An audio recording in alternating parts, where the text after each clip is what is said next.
Hi అండి, welcome to lilies kitchen. ఈరోజు మనం చింత చిగురుతో వండే కోడిగుడ్డు పొడం ఎలా చేసుకోవాలో చూసేద్దాం. ఇంతకుముందు వీడియోలో మామూలుగా చింత చిగురు ఫ్రై చేసుకున్నాం. చింత చిగురుతో అనేక రకాల కూరలు చేసుకోవచ్చు. ఈ సమ్మర్లో దొరికే చింత చిగురు కోసం అందరూ ఎంతో ఆతురతగా ఎదురు చూస్తారు.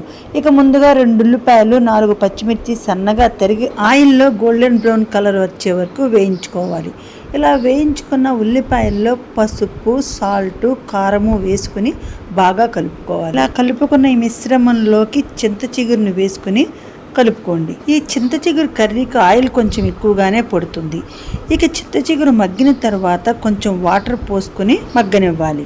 వాటర్ పోయడం వల్ల చింత చిగురు చక్కగా మగ్గుతుంది. ఇక వాటర్ అయిపోయి ఆయిల్ పైకి తేలిన తర్వాత 100 గ్రాముల చింత చిగురుకి 3 ఎగ్స్ వేసుకుని చక్కగా కలుపుకోవాలి. కావాలంటే ఇంకా 2 ఎగ్స్ యాడ్ చేసుకోవచ్చు.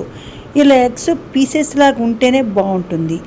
ఈ ఎగ్స్తో పాటు చింత చిగురుని కూడా 5 మినిట్స్ మగ్గనివ్వాలి. కూర మొత్తాన్ని చూపించిన విధంగా కలుపుకోవాలి. ఇక 5 మినిట్స్ అయ్యాక నూనె పైకి వస్తుంది. ఇక కర్రీ కంప్లీట్ అయినట్టే.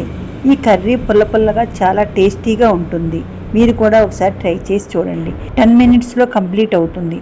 బ్యాచిలర్స్ కూడా ఈజీగా చేసేసుకోవచ్చు. ఈ కర్రీ రైస్లోకి, చపాతీ, దోశల్లో కూడా చాలా బాగుంటుంది. ఓకే గైస్, మీరు నా ఛానల్ సబ్స్క్రైబ్ చేయండి, లైక్ చేయండి, షేర్ చేయండి. Okay, thanks for watching.